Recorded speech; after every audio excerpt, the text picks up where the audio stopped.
আসসালামু আলাইকুম রহমতুল্লাহ। প্রিয় ভাই বোন, আশা করছি সবাই ভালো আছেন, সুস্থ আছেন।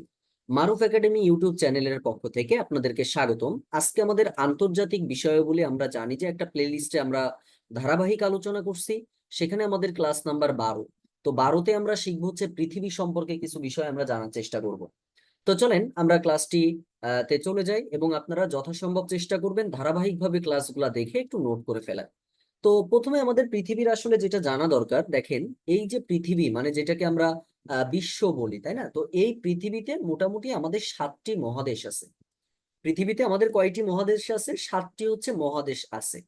এই 7টি মহাদেশটা আমাদের জানতে হবে এবং আয়তনে ওই মহাদেশের বৃহত্তম কোনটা, ক্ষুদ্রতম কোনটা, এই কয়টাও আমরা একটু জেনে ফেলবো। যেমন দেখেন, আমাদের যদি প্রথম মহাদেশের কথা বলি, সব থেকে বড় মহাদেশ হচ্ছে এশিয়া মহাদেশ। এইবার আসেন, এই এশিয়া মহাদেশের মধ্যে আমরা দুটো বিষয় পাবো। কি কি? একটা হচ্ছে আয়তনে বৃহত্তম দেশ কোনটা, আয়তনে ক্ষুদ্রতম দেশ কোনটা। আমরা যদি আয়তনের কথা চিন্তা করি, তাহলে আয়তনে আমরা পাবো হয় বৃহত্তম এবং আয়তনে আমরা পাবো হচ্ছে ক্ষুদ্রতম। আচ্ছা, সেম ভাবে আপনি জনসংখ্যায় পাবেন, অর্থাৎ জনসংখ্যাতে সব থেকে বড় কোনটা এবং আপনার হচ্ছে জনসংখ্যায় সব থেকে ক্ষুদ্রতম কোনটা।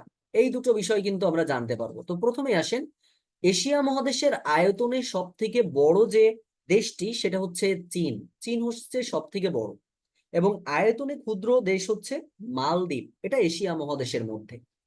সেম ভাবে আমরা যদি জনসংখ্যার কথা বলি, বর্তমান কিন্তু ভারত হচ্ছে সব থেকে বড় জনসংখ্যায়। আগে চীন ছিল, এখন ভারত। আর ক্ষুদ্রতম কোনটা? ক্ষুদ্রতম হচ্ছে মালদ্বীপ। মানে মালদ্বীপের জনসংখ্যাও খুব কম এবং এর আয়তনটাও কম। হয়ে গেল এশিয়া মহাদেশ। 2 নম্বরে আসেন। 2 নম্বর আমরা যেটা জানবো যে 2 নম্বর বড় মহাদেশ হচ্ছে আফ্রিকা মহাদেশ। তাহলে আফ্রিকা মহাদেশের আয়তনে বৃহত্তম দেশ কোনটি? সেটা হচ্ছে আলজেরিয়া। সেটা হচ্ছে কি? আলজেরিয়া। হ্যাঁ, আলজেরিয়া হচ্ছে সব থেকে বড় আফ্রিকা মহাদেশের মধ্যে আয়তনে। আর ছোট কোনটা? ছোট হচ্ছে সিচেলিস। আচ্ছা, হয়ে গেল। এবার জনসংখ্যার ক্ষেত্রে আসেন। জনসংখ্যায় আফ্রিকা মহাদেশের সব থেকে বড় দেশ হচ্ছে নাইজেরিয়া। সব থেকে বড় দেশ হচ্ছে নাইজেরিয়া এবং সব থেকে ছোট দেশ হচ্ছে সিসেলিস। অর্থাৎ সিসেলিস কিন্তু আয়তনের ক্ষেত্রেও এটা ছোট এবং আপনার জনসংখ্যার ক্ষেত্রেও ছোট। এরপরে আসেন 3 নম্বর মহাদেশ কোনটি বড়? 3 নম্বর মহাদেশ হচ্ছে উত্তর আমেরিকা। তো উত্তর আমেরিকা থেকেও আমরা সেম ভাবে শিখবো। যে এখানে বৃহত্তম কোনটা আয়তনে। আয়তনে বৃহত্তম হচ্ছে কানাডা। সবার অনেকের স্বপ্নের জায়গা, তাই না? কানাডা সবাই যেতে চান এখানে। আচ্ছা, আর এর ছোট যে দেশটি সেটা হচ্ছে Saint Kitts and Nevis. Saint Kitts and Nevis এটা হচ্ছে মূলত একদম ছোট দেশ।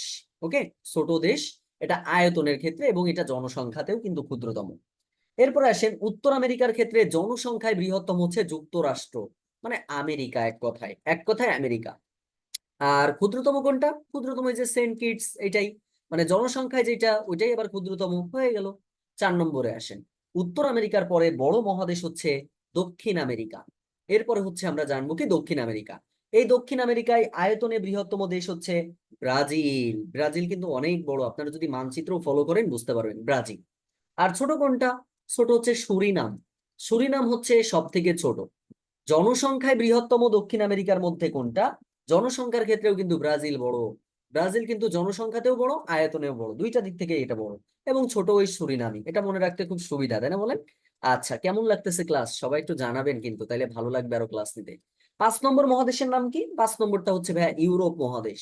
5 নম্বর মহাদেশ হচ্ছে ইউরোপ মহাদেশ। ইউরোপের ক্ষেত্রেও আয়তন যদি আমরা চিন্তা করি, আয়তনে আমরা দুইটা জিনিস পাবো, বড় আর ছোট। তো আয়তনে যদি বড় চিন্তা করেন আর ছোট চিন্তা করেন, তাহলে আয়তনে বড় হচ্ছে ইউরোপের মধ্যে রাশিয়া। আমরা জানি রাশিয়া অনেক বড়। রাশিয়া কিন্তু জনসংখ্যাতেও বড়, আয়তনেও বড়। আর ছোট কোনটা? ছোট হচ্ছে ভ্যাটিকান সিটি। খুব ছোট্ট একটা রাষ্ট্র ভ্যাটিকান সিটি। আচ্ছা, এরপরে আসেন জনসংখ্যার ক্ষেত্রে যদি আমরা চিন্তা করি, তাহলে সেক্ষেত্রে আমরা এরকম বড় ছোট পাবো। তো বড়র ক্ষেত্রে আমরা কি কি পাবো? এখানেও বড় আমরা পাবো হচ্ছে রাশিয়া এবং এখানেও আমরা ছোট পাবো কোনটা? ছোট পাবো হচ্ছে ভ্যাটিকান সিটি। ভ্যাটিকান সিটি খুব মনোযোগের সাথে বিষয়গুলো কিন্তু পড়ে ফেলবেন, কেমন? Vatican city. এরপরে আসেন প্রিয় ভাই বোন 6 নম্বর। 6 নম্বর কোনটা? 6 হচ্ছে ওশেনিয়া মহাদেশ। 6 হচ্ছে কি? ওশেনিয়া মহাদেশ। 6 হচ্ছে ওশেনিয়া। আচ্ছা, ওশেনিয়া মহাদেশের মধ্যে বড় কোনটা ভাইয়া? ওশেনিয়ার মধ্যে হচ্ছে অস্ট্রেলিয়া। অস্ট্রেলিয়া কিন্তু ভাইয়া জনসংখ্যাতেও বড়, আবার অস্ট্রেলিয়া আয়তনেও বড়। আর ছোট কোনটা? ছোট হচ্ছে নাউরু। ছোট হচ্ছে নাউরু। এই জনসংখ্যার ক্ষেত্রে অস্ট্রেলিয়া বড়, অস্ট্রেলিয়া বড়। আর ছোট হচ্ছে এখানে একটা দেশ আছে যেটা হচ্ছে টু ভ্যালু। এটা হচ্ছে টু ভ্যালু। প্রিয় ভাই বোন, এই যে ছকটা লিখে দিলাম, আর 7 নম্বর যেটা আছে ভাই, অ্যান্টার্কটিকা বলে কিন্তু কোনো দেশ নাই, যার জন্য অ্যান্টার্কটিকার কিছু পড়ার দরকার নাই। তো এই বিষয়টুকু আমরা ক্লিয়ার কিনা আপনারা অবশ্যই সবাই আমাকে একটু জানাই দিবেন, কেমন? একটু জানানোর চেষ্টা করবেন। এরপরে আসেন প্রিয় ভাই বোন, খুব গুরুত্বপূর্ণ একটা বিষয় আমরা জানার চেষ্টা করব। এই বিষয়টা কি সবাই একটু খেয়াল করেন। এখন আমরা যেটা জানবো যে বিশ্বের বিশ্বের বৃহত্তম আর ক্ষুদ্রতম 5টা রাষ্ট্র সম্পর্কে বা 5টা দেশ সম্পর্কে আমরা জানবো। বিশ্বের ক্ষুদ্রতম এবং বৃহত্তম 5টি দেশ সম্পর্কে আমরা জানার চেষ্টা করব।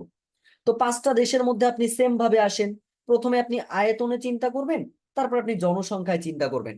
অর্থাৎ আয়তনের দিক থেকে বড় কোনটা, আয়তনে বড় কোনটা, আয়তনের দিক থেকে বড়। এবং আমরা আরো লিখতে পারবো যে আয়তনের ক্ষেত্রে ছোট, তাই না? আয়তনের ক্ষেত্রে ছোট লিখতে পারবেন, আয়তনের ক্ষেত্রে ছোট। সেম ভাবে আপনি লিখতে পারবেন জনসংখ্যায় বড়, সেম ভাবে আপনি লিখতে পারবেন জনসংখ্যায় বড়। আবার আমরা সেম ভাবে পাবো জনসংখ্যায় ছোট, তাই না? এখন আমরা যেটা জানার চেষ্টা করব প্রিয় ভাই বোন, সবাই মনোযোগের সাথে খেয়াল করেন। তাহলে আয়তনে বড়, আয়তনে বিশ্বের বড় দেশ যদি আমরা চিন্তা করি, তাহলে সেটা হচ্ছে রাশিয়া। অনেক বড়, কিন্তু এটা পুরো পৃথিবীর মধ্যে চিন্তা করতেছি। আর আয়তনে যদি ছোট চিন্তা করেন, আয়তনে ক্ষুদ্রতম দেশ, তাহলে আয়তনের ক্ষেত্রে হচ্ছে ভ্যাটিকান সিটি। আয়তনের ক্ষেত্রে হচ্ছে ভ্যাটিকান সিটি। আচ্ছা, এরপরে আসেন, আয়তনে যদি বড় রাশিয়ার পরে যদি চিন্তা করেন, তাহলে সেটা হচ্ছে কানাডা। আয়তনে বড় হচ্ছে কি? কানাডা। আচ্ছা, এরপর হচ্ছে আয়তনে বৃহত্তম কোনটা? এরপর হচ্ছে যুক্তরাষ্ট্র। 5টা একবারে লিখি তাহলে সুবিধা হবে। যুক্তরাষ্ট্র। চতুর্থ আছে হচ্ছে ভাইয়া চীন। চতুর্থতে আছে চীন, আর পঞ্চমে আছে আমাদের ব্রাজিল। ব্রাজিল, তাই না? তো এইটা আমরা পড়ে ফেললাম। এই হচ্ছে আয়তনে বড়। আর আয়তনে ছোট কোন 5টা আমরা জেনে নিব। Vatican city. ভ্যাটিকান সিটির পরে আছে হচ্ছে মোনাকো আছে।